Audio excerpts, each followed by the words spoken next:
Assalamualaikum warahmatullahi wabarakatuh.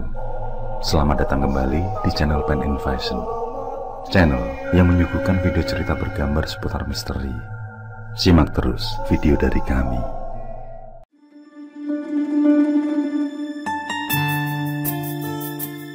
Pada setiap suku bangsa tentu mempunyai nilai-nilai tertentu terhadap anak, baik di mata orang tua atau masyarakat yang bersangkutan, tergantung bagaimana menempatkan anak dalam kedudukan di masyarakat. Anak merupakan aset bagi setiap keluarga yang merupakan generasi penerus bangsa, maka perlu dijaga baik kesehatan, keselamatan, ataupun keberadaannya. Berbagai upaya akan dilakukan oleh orang tua untuk menjaga anaknya terhadap gangguan yang menerpa diri anak yang dimiliki, tidak terlepas juga gangguan kesehatan.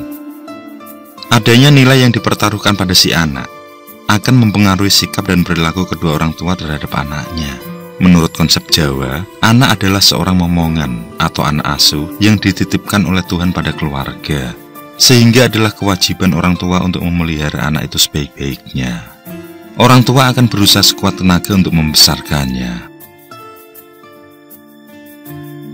Nampaknya seiring dengan berjalannya waktu dan perkembangan serta kemajuan masyarakat, terjadi pergeseran dalam persepsi para orang tua, khususnya di daerah pedesaan terhadap anak. Konsep anak sebagai momongan yang semula berkaitan dengan kebahagiaan batiniah dari keluarga, telah berkembang maknanya tidak hanya terbatas pada kepuasan batiniah saja, tetapi juga menjadi kepuasan ekonomis dan sosial. Seorang anak bukannya hanya mempunyai nilai sekedar momongan, tetapi merupakan suatu wahana perubahan status sosial orang tuanya. Apabila dahulu suatu keluarga di daerah pedesaan di Jawa sudah merasa bahagia kalau anaknya menjadi seorang petani yang baik, maka pada saat ini kedua orang tua di desa akan menjadi terpandang apabila dapat menyekolahkan anak-anak mereka setinggi mungkin hingga meraih gelar kesarjanaan. Pendidikan oleh masyarakat desa pada umumnya telah diterima sebagai cara terbaik untuk merubah nasib anak-anak yang mereka miliki. Tidak hanya sekedar menjadi petani, tetapi menjadi pegawai yang masih mempunyai nilai sosial budaya yang tinggi di masyarakat. Perubahan persepsi seperti itu menimbulkan nilai baru di kalangan orang tua terhadap anak-anak mereka. Untuk mencapai pendidikan yang tinggi, seorang anak diharuskan sehat jasmani dan rohani, maka kondisi kesehatan anak harus diperhatikan dan dijaga sedemikian rupa oleh orang tuanya.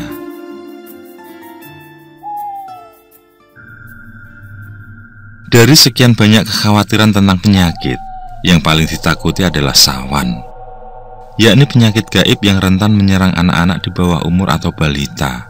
Jika anak terserang penyakit sawan, maka ia akan menjadi sangat rewel, ia akan selalu menangis, bahkan sampai terseduh. Badannya panas, akan tetapi telapak kaki dan telinga terasa dingin. Meskipun sudah diberi pengobatan medis, tapi tetap tidak sembuh juga. Bahkan tidak jarang pula yang kehilangan nyawa akibat terkena penyakit sawan tersebut. Selain itu, anak yang terkena sawan akan mengalami perubahan perilaku yang tidak seperti biasanya. Dan itu semua terjadi tanpa penyebab yang jelas, sehingga dikaitkan dengan sesuatu hal yang mistis. Jika itu sudah terjadi pada si anak, maka orang pintar menjadi tujuan utama, yang kemudian akan diberi doa atau ramuan. Ajaibnya, si anak bisa sembuh hanya dari ramuan tersebut. Di dalam kehidupan masyarakat, terutama masyarakat Jawa, kejadian sakit yang dipercaya disebabkan sawan ada berbagai versi dengan penyebab yang berbeda. Di antaranya, mengarah pada hal yang bersifat mitos, sehingga penanganannya, baik dalam upaya pencegahan dan penyembuhan berbeda-beda tergantung dari jenis sawan. Upaya pencegahan dan penyembuhan berbentuk larangan-larangan atau tabu, kadang berupa ritual. Untuk menyebut peristiwa orang yang terkena sawan adalah sawanan, yang diartikan sesuatu kejadian yang timbul karena pelanggaran manusia terhadap aturan-aturan hidup, sehingga menyebabkan bayi atau anak si pelanggar yang belum kemirap atau bebas dari sawan diganggu makhluk halus.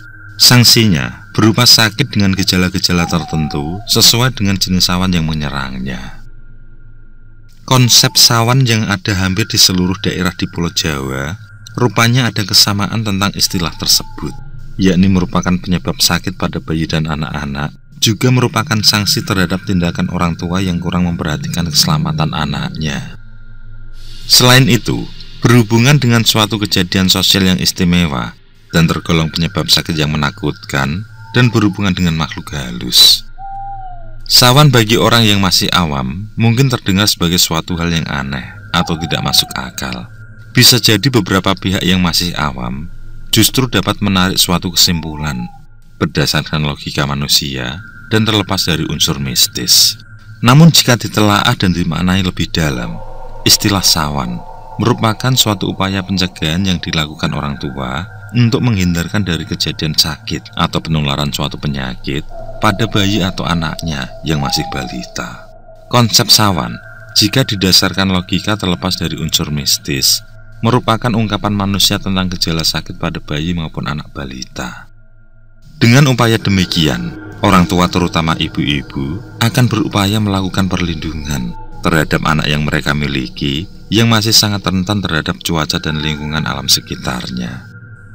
Anak yang masih kecil apalagi bayi akan mudah sekali tertular penyakit orang-orang di sekitarnya, baik melalui udara ataupun sentuhan orang-orang yang dekat dengan bayi atau balita. Dengan masih munculnya jawaban sawan dari beberapa spiritualis yang dikaitkan dengan kejadian sakit pada bayi atau anak balita, menunjukkan adanya perhatian khusus serta kesadaran yang tinggi dari orang tua untuk memberi perhatian yang lebih terhadap anak-anaknya. Nampaknya orang-orang tua yang merupakan generasi terdahulu dalam menyikapi suatu gejala atau tanda-tanda akan adanya penyakit dan melakukan upaya pencegahan akan terjadinya suatu penyakit dilandasi berbagai konsepsi budaya tentang sehat dan sakit yang diperoleh secara turun-temurun. Menurut Kuncoro Ningrat 1981, sikap adalah suatu disposisi atau keadaan mental di dalam jiwa dan diri seorang individu untuk bereaksi terhadap lingkungannya, baik lingkungan manusia ataupun masyarakat, lingkungan alamiah atau lingkungan fisik. Walaupun berada di dalam diri seorang individu, sikap itu biasanya juga dipengaruhi oleh nilai budaya dan sering juga bersumber pada sistem nilai budaya yang perlu disampaikan oleh generasi terdahulu terhadap generasi muda, terutama anak cucunya, berupa etika atau norma sosial yang tidak boleh dilanggar atau menyimpang dari nilai-nilai kepatuhan. Dalam ungkapan sawan, mengandung suatu nilai-nilai sosial dan budaya bagi setiap individu. Sebagai masyarakat tidak boleh melanggar akan aturan-aturan atau tatanan hidup yang dianut oleh sebagian besar warga masyarakat di wilayah tersebut.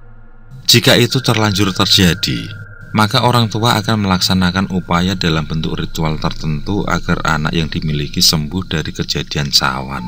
Misalnya pada peristiwa meninggalnya seseorang, adalah suatu peristiwa yang bernuansa duka dan berkabung. Selain itu, seseorang meninggal bisa jadi karena suatu penyakit menular. Ada suatu larangan atau tabu yang diberlakukan bagi anak-anak atau bayi untuk tidak dibawa ke tempat orang-orang yang meninggal.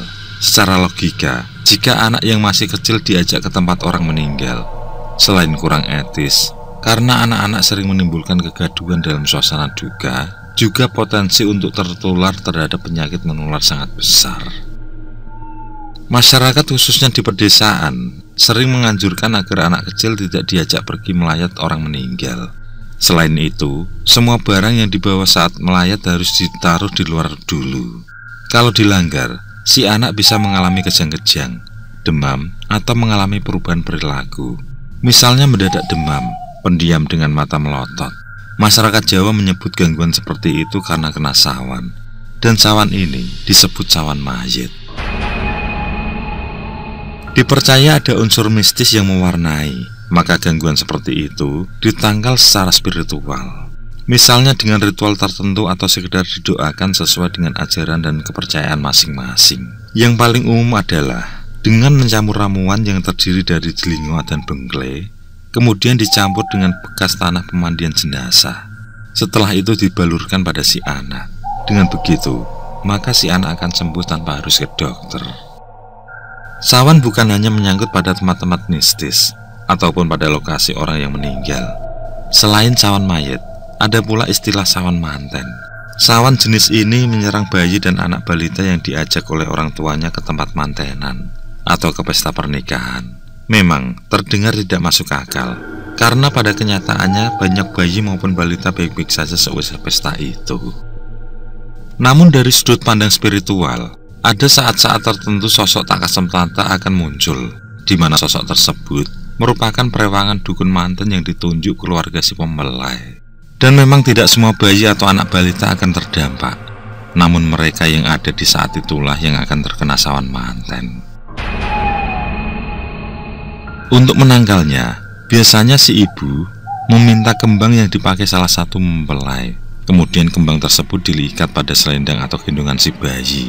Sedangkan untuk mengobati sawan jenis ini, dahi bayi atau anak yang terkena sawan cukup diolesi kunyahan kembang atau bunga, bekas hiasan pasangan pengantin yang dihadiri.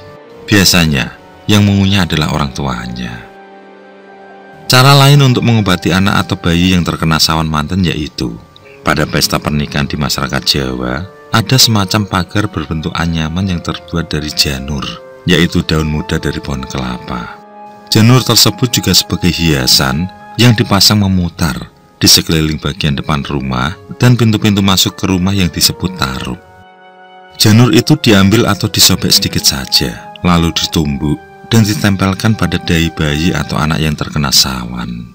Walaupun sawan jenis ini dikatakan sering terjadi pada anak-anak dan ada kesan atau rasa was-was, anak-anak lebih baik tidak dibawa pada pesta pernikahan. Kenyataan yang diperlihatkan justru para ibu-ibu membawa anaknya ke pesta perkawinan. Itu bukan berarti kepercayaan terhadap terjadinya sawan manten di dalam kehidupan masyarakat sudah memudar. Ketika pesta usai, janur maupun bebungaan yang terpasang sebagai hiasan di sekitar rumah dan tempat duduk mempelai langsung ludes diambil oleh ibu-ibu yang membawa anak kecil. Itu menandakan jika mereka juga menyiapkan sesuatu jika terjadi sawanan pada buah hati mereka. Selain sawan manten, ada pula istilah sawan kikir. Sawan ini juga menyerang pada anak kecil atau bayi. Mereka yang terkena sawan kikir, gejalanya kulit kemerah-merahan mirip keringat buntet. Beda sawan kikir dengan keringat buntet adalah, jika keringat buntet pada kulit bayi atau anak diolesi sejenis bedak bayi, maka akan langsung kering dan tidak terlalu merah. Tetapi bayi atau anak yang terkena sawan kikir, kulit yang kemerah-merahan jika diolesi bedak justru menjadi mirip jerawat, tetap basah dan kondisinya tidak kering. Untuk sawan jenis ini, tentang cara mengobatinya adalah dengan menggunakan ramuan. Jika yang terkena sawan kikir adalah anak yang masih minum ASI, maka ramuan tersebut diminum oleh ibunya, sehingga khasiatnya diberikan pada anak lewat ASI. Seandainya sudah tidak menyusui, maka langsung diminumkan pada si anak. Dengan begitu, dipercaya sawan langsung hilang di pagi harinya. Dan ternyata istilah sawanan tidak menimpa pada anak kecil saja. Ada juga istilah sawan wedhus atau sawan kambing yang menimpa ibu hamil.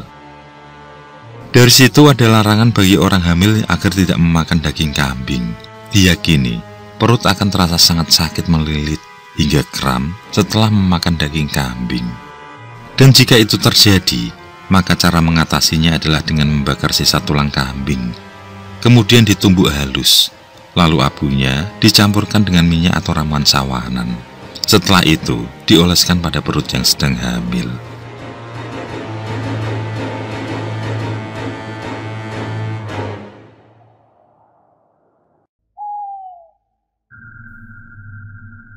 Oke, terima kasih. Semoga kawan-kawan terhibur, dan untuk ke depan, semoga channel ini bisa lebih baik lagi. Akhirul kalam, wassalamualaikum warahmatullahi wabarakatuh. Sesandingan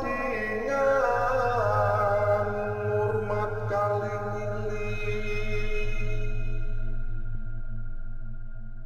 lakukan di muka